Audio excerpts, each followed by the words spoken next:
Is it cold outside? Should I run and hide? How do I take my company worldwide? Do you love the law? Did you watch Hee-Haw? What's the weirdest thing that you ever saw? What's it like in court? Favorite sport? Can you help with my book report? Is my hair too long? Am I right or wrong? And do you mind if I sing along to anything? Ask Alan anything.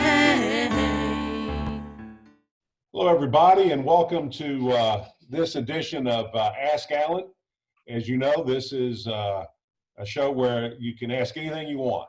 And we're going to talk today with Beverly Robertson, who's the president of the Greater Memphis Chamber of Commerce. I think it's going to be a very interesting discussion. Beverly has had a tremendous life and career working here in Memphis and all over.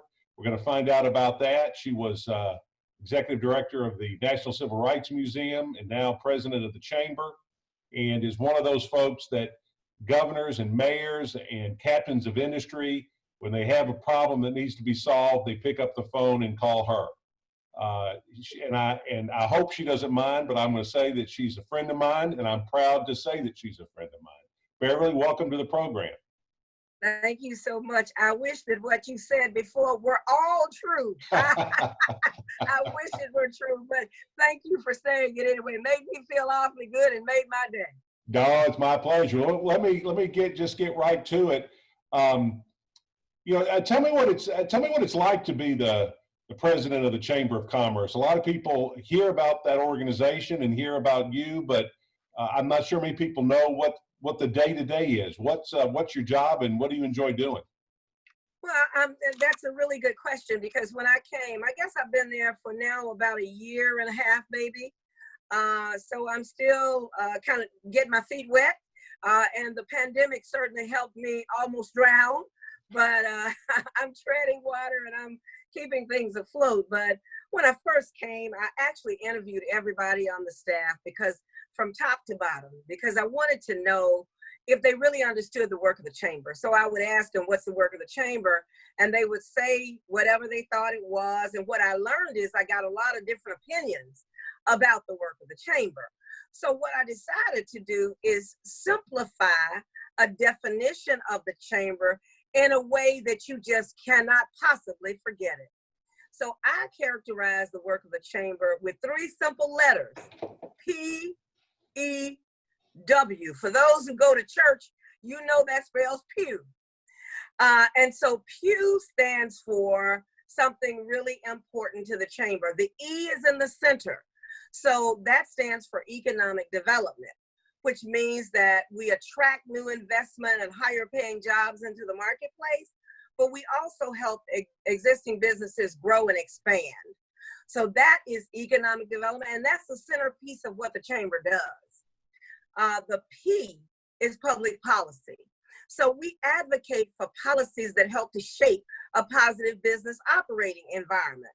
If things are not good for Memphis and for business, we advocate, we lobby against it. Because we want things to help promote the growth and strength of the Memphis marketplace. So that's the P in Pew, public policy. The W is workforce. And you well know that we cannot attract a great organization to Memphis unless we have the people that can support the existence of that organization. So if I wake you up at 2 a.m. in the morning, I say, what's the work of the chamber? You better tell me Pew. Public policy, economic development, and workforce development. And that's a very simple way to remember that. So I've been working in that specific lane, but I've also worked on the Regional Economic Alliance, which I love because it's a partnership between the city of Memphis, the chamber, EDGE, the county downtown commission, all of us together. So we attract businesses to Memphis, but EDGE adds the incentives, and appropriately so does the downtown commission if businesses are going to locate downtown. But we have a partnership, and that means that I can't point my finger at the city, and the city, we're all in it together, and we're all responsible for helping to drive the ship and create the kind of Memphis, the robust Memphis that we know we need to be able to make sure that we are securing jobs or helping people to secure jobs based on the new investment that comes into the Memphis area. Well, very good. I know when I worked in the mayor's office, we worked very closely with the chamber, and I think a lot of people don't realize how involved the chamber is in recruiting business, or, as you say, advocating for public policy. Mm-hmm. That's absolutely the case. And one of the reasons that we think it's really important for people to know about it, because what people see about Memphis or read about Memphis nationally is either going to help people to be more attracted to Memphis, or it will detract from Memphis. And there's been a lot of discussion about incentives and, you know, the things that we do, pilots in Memphis. And one of the things that I felt was, look, all of us would rather not have them, but that's the cost of competition, and that's the cost of being in the game from an economic development perspective.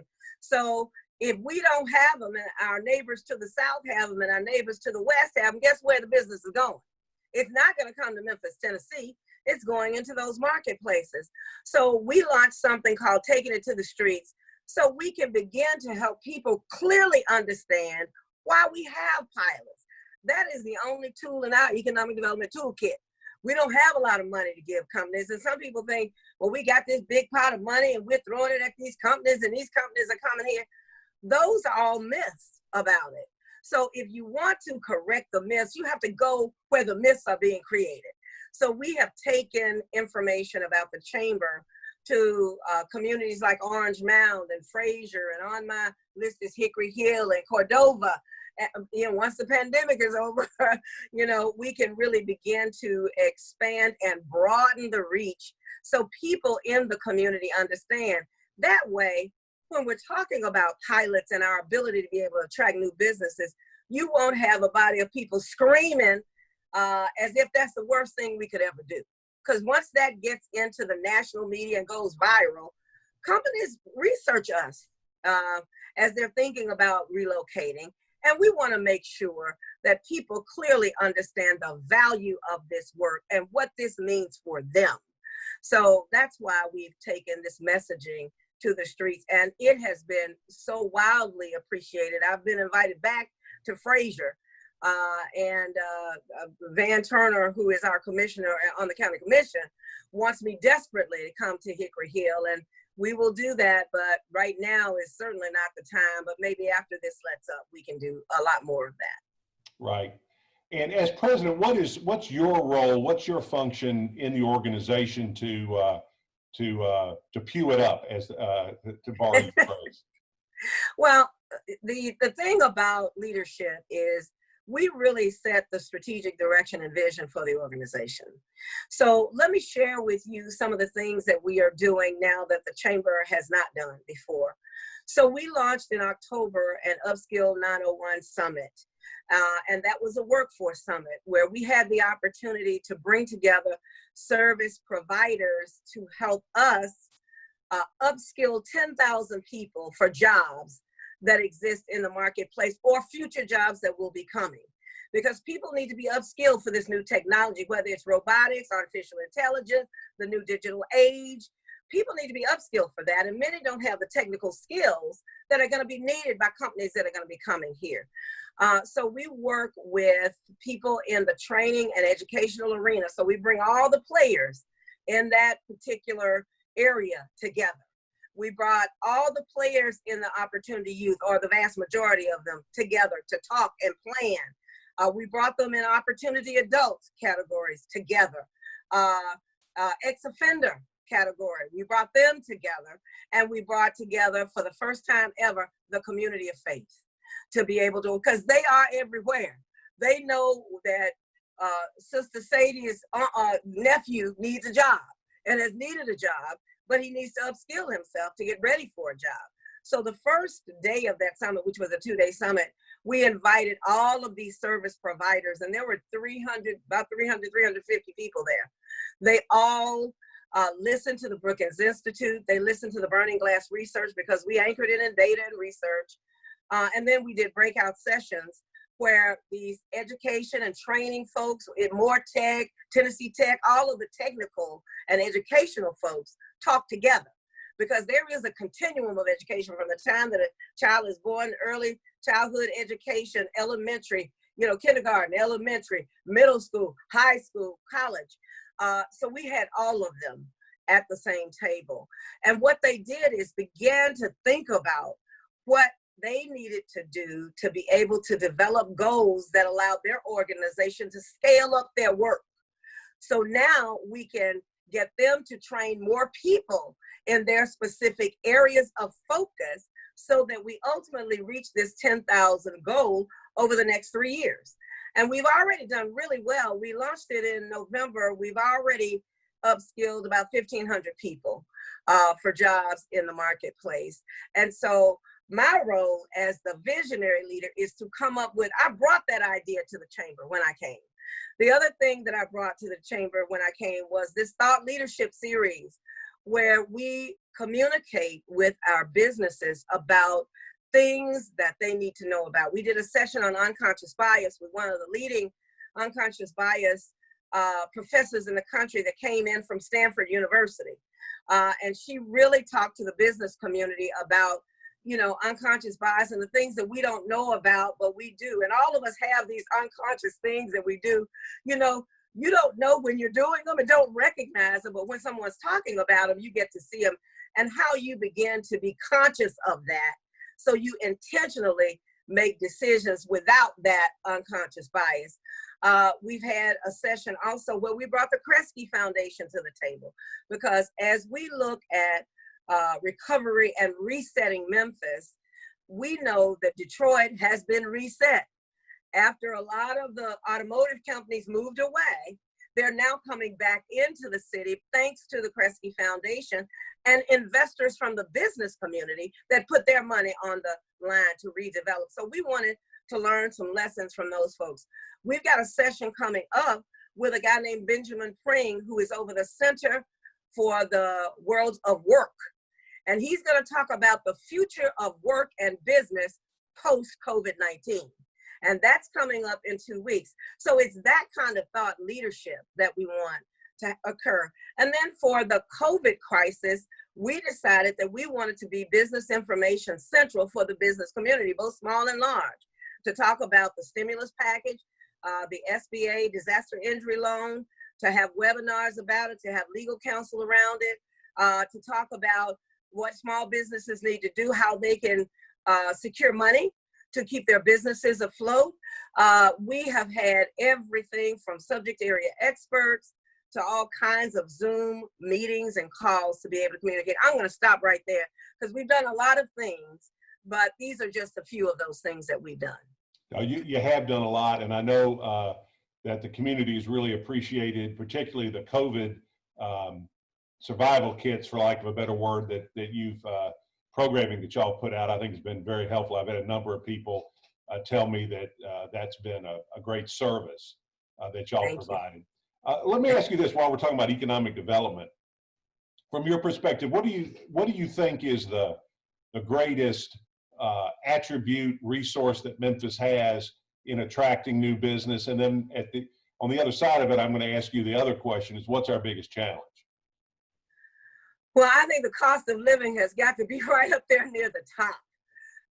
And that's going to play extremely well for us as we look at people from these dense markets, Washington, D.C., New York City, who are in crisis mode as a result of COVID, because everybody's so close together.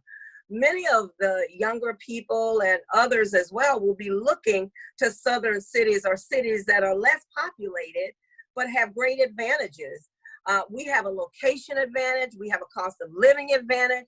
We have road, rail, river, and runway, which are advantages certainly for companies to relocate. And when companies relocate, they bring their people with them. We have a wonderful culture here. We've got history. We've got music.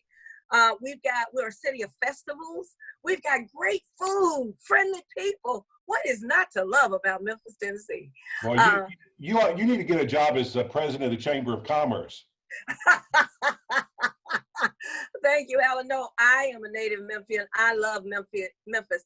not that we don't have our share of issues, but I think too many times we look at the issues and the challenges, but we don't even talk about the great assets that we have.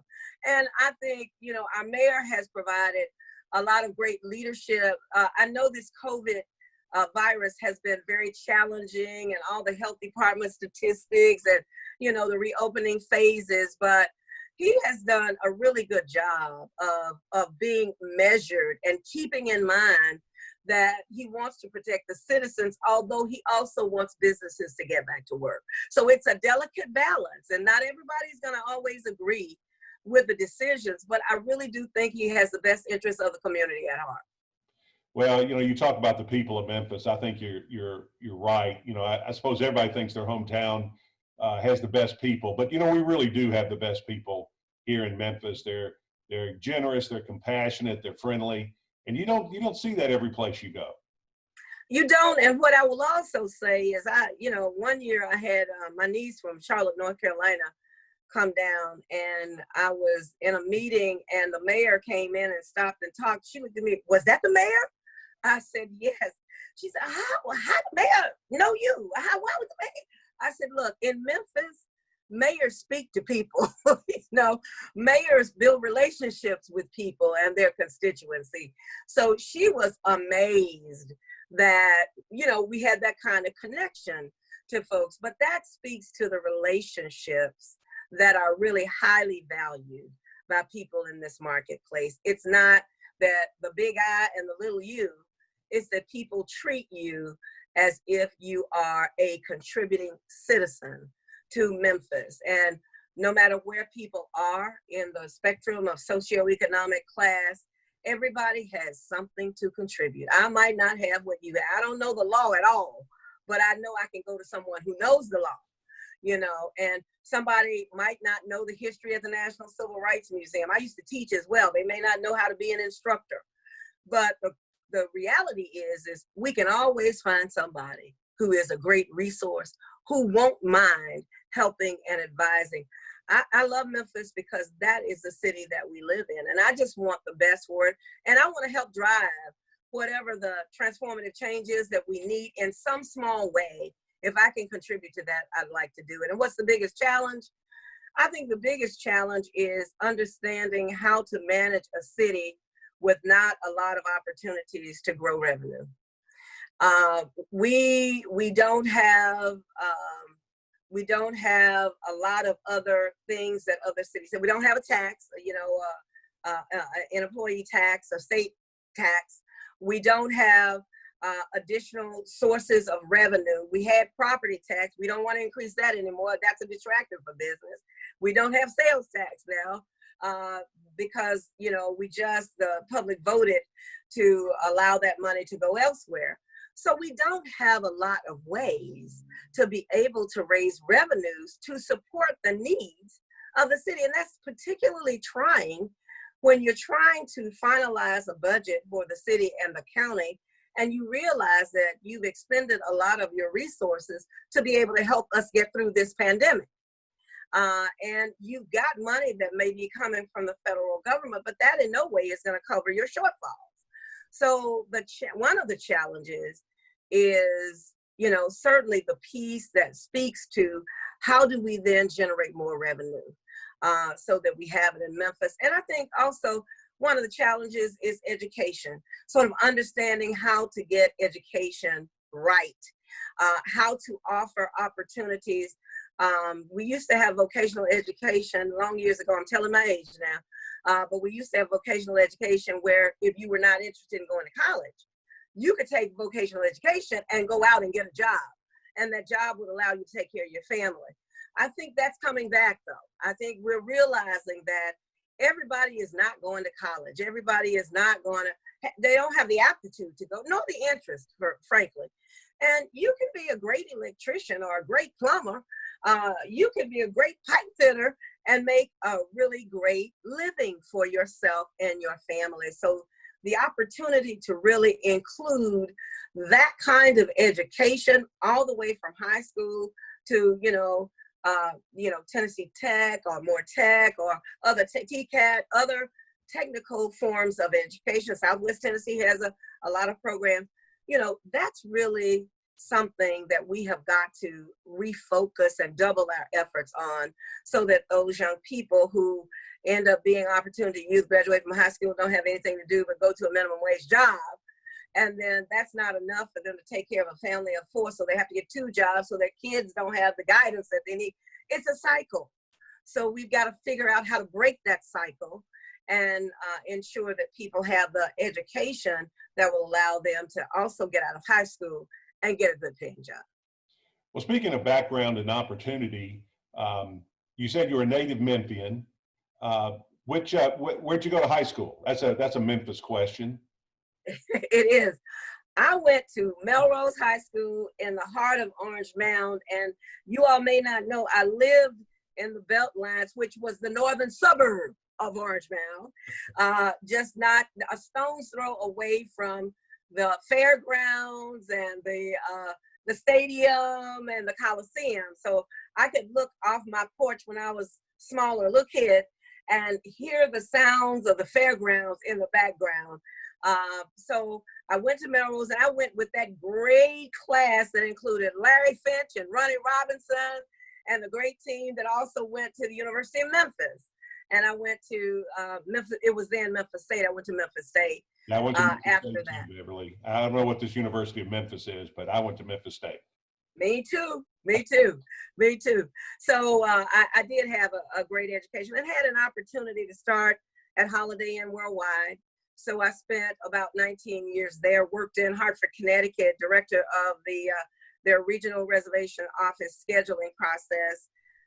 Was on my way to Columbia because I got accepted in Columbia University in New York, but that city actually went bankrupt. And because we were little stair steps in my family, I knew I couldn't ask my mama for money because she didn't have any money to be able to support me. So I ended up coming back because I couldn't get a job and support myself in New York City. But I came back to Memphis and started a pretty significant progression through the corporate organization. After 19 years there, Holiday Inn was really bought by Bass PLC out of London and relocated to Atlanta. And I was asked to take a package to go, but I told them, listen, Atlanta has a lot of smart people. Memphis needs a few more, so I'm staying at home. Plus, Howard told me he wasn't going with me. So that was the other decisive factor. Howard is my husband, and he said he wasn't relocating. So after that, Howard and I started our own business, Trust Marketing. We've been in business 28 years here in Memphis, Tennessee. And not long after I went there, I was approached by the folks at the museum, Maxine Smith and Herb Hilliard, about coming in as the interim. Interim ended up being 17 years later. $44 million raised, two renovations and an expansion there. And after that, I went back to Trust. I retired in 2014 after doing the renovation that exists there now. And then was approached by the folks at the chamber. So I've had a little bit of education in my background, meaning I taught. I've had corporate America, 19 years of experience from managing our leadership in the international regions to corporate communications to strategic planning in that organization, new brand development, worked on brand teams that came up with new concepts like Hampton Inns and the other sub-brands and separate brands. And then I went from there, I went from Holiday Inn and National Civil Rights Museum, and then back to the chamber for the first time, the first female and the first African American in 182 years. So it's been a ride. In the year and a half that I've been there, I've seen a lot in a very short period of time. But really and truly, it is my honor to sit in this position, because from this position, I do think a lot can be done to help this marketplace, not the least of which is helping us to attract the kinds of businesses that we know will help our business community and our city grow and thrive and create the kinds of jobs we'd like to see people have in Memphis, Tennessee. So I'm happy to serve in this capacity. I don't know if I can run at this speed forever, though. Because, the pandemic has also created a challenge for us. since 73% of our revenues are driven by membership and 89% of our membership is small business. So many of them are shuttered. And for those that aren't, we're trying to help them take advantage of all of the stimulus money that's coming down and make sure that we are promoting those that are open. So that was probably a longer version of my career path, but you get to understand a little bit of my experience. Well, let me ask you a follow-up question. Talk about how important the Civil Rights Museum is for this city.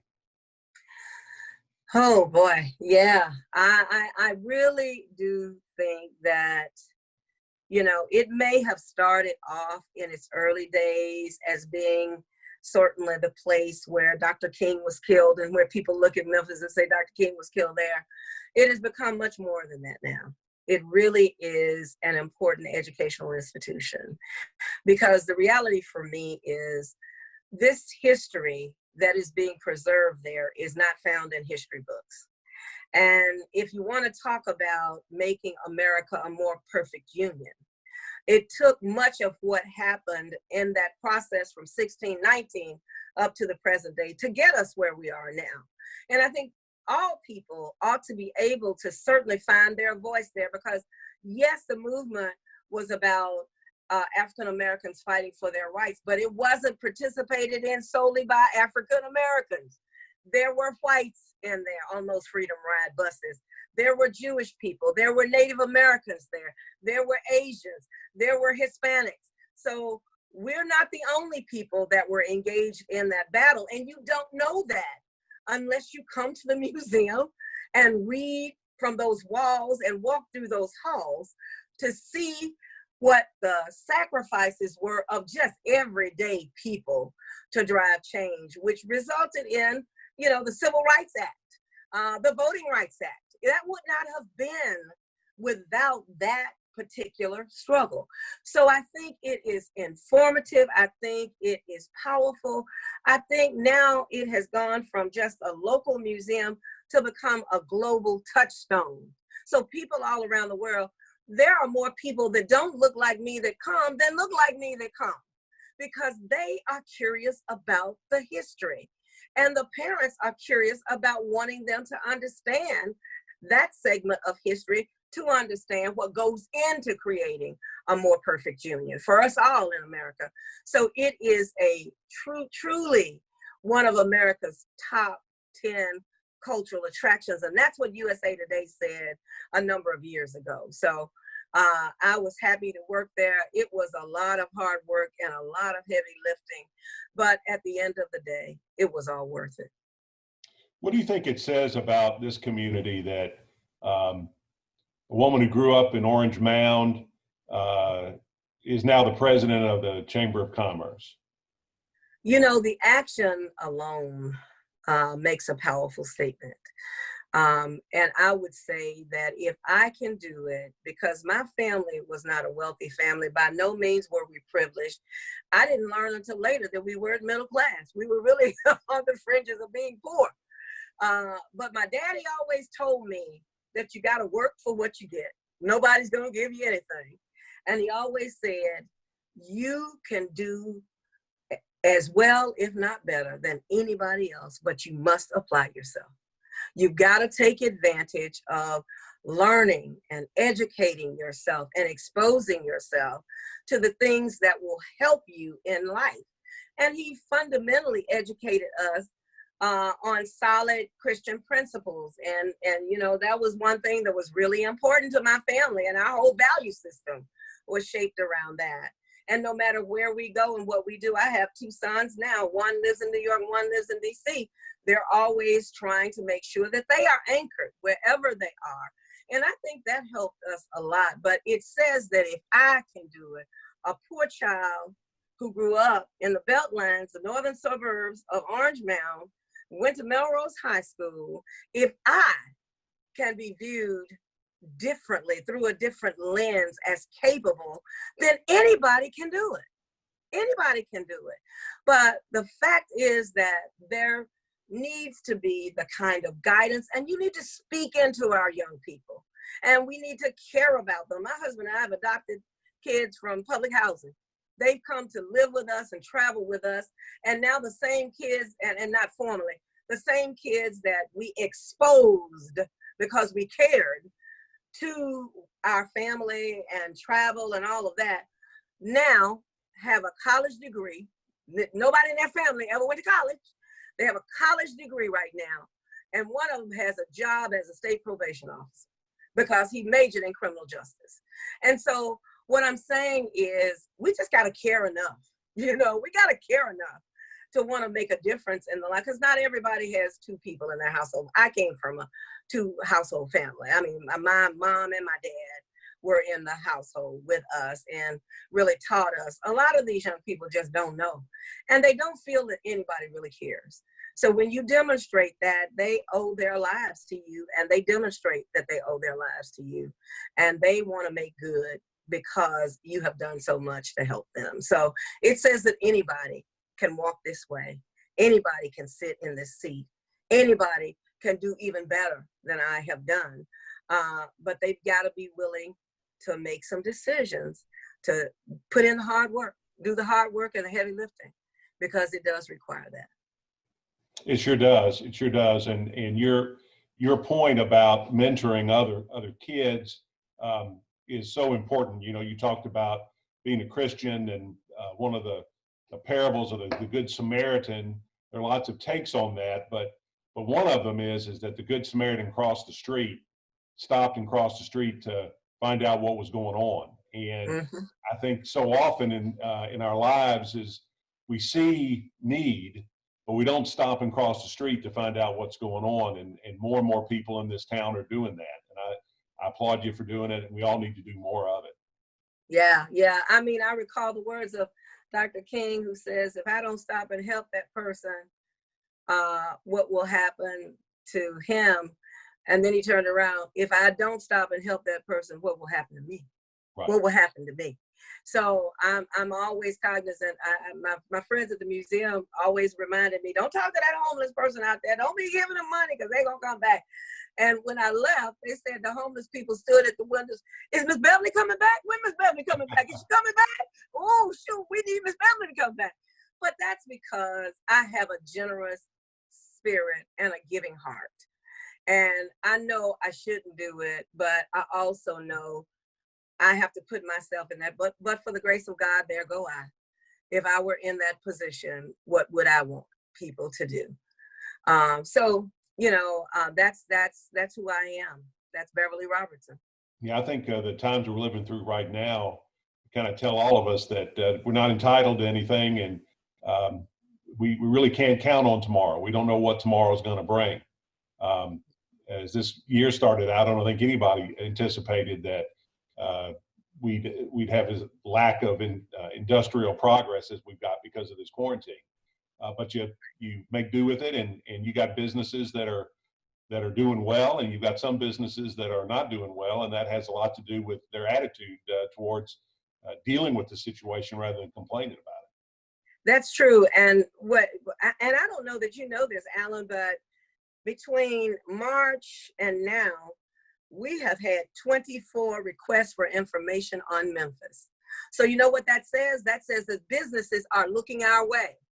And I think post-COVID, we're going to see some movement against that because we are continuing to get inquiries. We're continuing to follow up on those inquiries. We have a couple of really hot prospects, right now in the pipeline who really are inching closer to making a decision.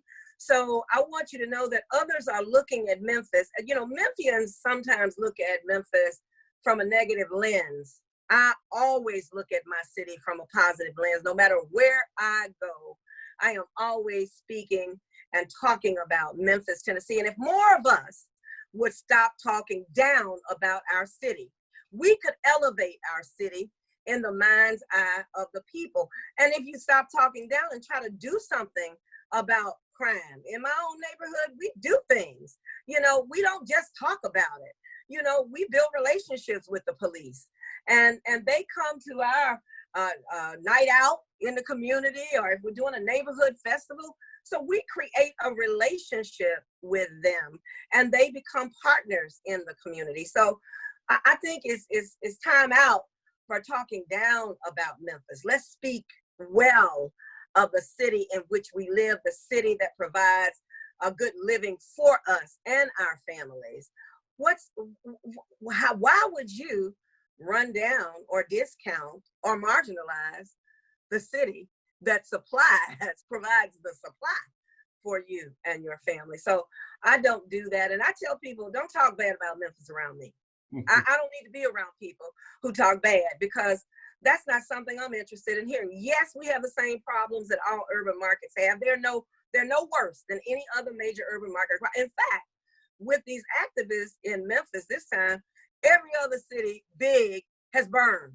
But our activists have been thoughtful because they didn't want to see the city burn. Now, that says a lot to me about them, and it says a lot to me about the city in which we live. I think you're right. I think you're right. Well, here's my exit question to you, Beverly, and you may have already touched on some of this, but be a prognosticator for me? What do you think? Where do you think Memphis will be in a year or two from now? I think what we're going to see in Memphis is a much more skilled workforce, particularly on the technical skill side.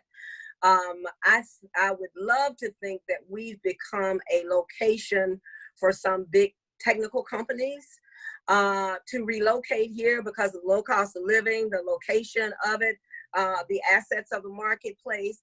I'd like to see us become a hub for some aspect. And we have the opportunity to do that. You got FedEx, they are going to have a lot of robotics here. We can attract foreign robotics companies to this marketplace and artificial intelligence. I see us being able to utilize a mega site for really huge businesses like a big sort of car manufacturing company to be on that site. That means you got thousands of employees that have good paying jobs there, and you have areas around it developed and built up. So you see a thriving metropolis in the marketplace. It becomes increasingly more diverse. One thing I will tell you is that we've got a lot of in-migration now. We may have out-migration to places like Mississippi, but young people are coming into Memphis by leaps and bounds. From Nashville, Tennessee, from Texas, from Washington, D.C., and they don't look like me. So they're diversifying the marketplace, and they're bringing a measure of intelligence to the marketplace. And we got that data from the Federal Reserve Bank, whose researchers said, look, yeah, you guys have some out-migration, but you got a heck of a lot of in-migration too, from young people who are coming here who love the music, love the culture. They don't make a difference in people. They see that it's an opportunity for them to grow and to demonstrate their talents. I see Memphis as being a mecca for entrepreneurs too, because a lot of them love the entrepreneurial side versus the big company, corporate company side, and they're starting their own businesses. So I see that. I see us being a center for ag tech. You know, we've got Indigo Ag here. We have the center out east. What is Agri Center? We got the Agri Center out there. So we are perfectly positioned to take advantage of the technology that is related to agriculture and the replication of seeds. So I see us being a center for that. I see good things ahead for Memphis. I see good things ahead for Memphis, and I'm not going anywhere. I hope you aren't either. I'm after that, Beverly. I'm ready to double down in Memphis. You certainly have got the right job, because you're doing a great job as our chief salesperson, and I think you're doing a great job, and I'm looking forward to Memphis realizing your vision. I'd love in 2 or 3 years to be where you think we're going to be, and if we work hard, we can get there. Thank you, and thank you for having me, and thank all of you for listening. If they have any questions that they can ask, they can send them to you, Alan, and I'll be able to respond to them. Very good. Very good. Beverly, again, I appreciate it. This has been one of our best shows, and I appreciate you. And my guest has been Beverly Robertson, the president of the Greater Memphis Chamber of Commerce. And I appreciate everybody listening.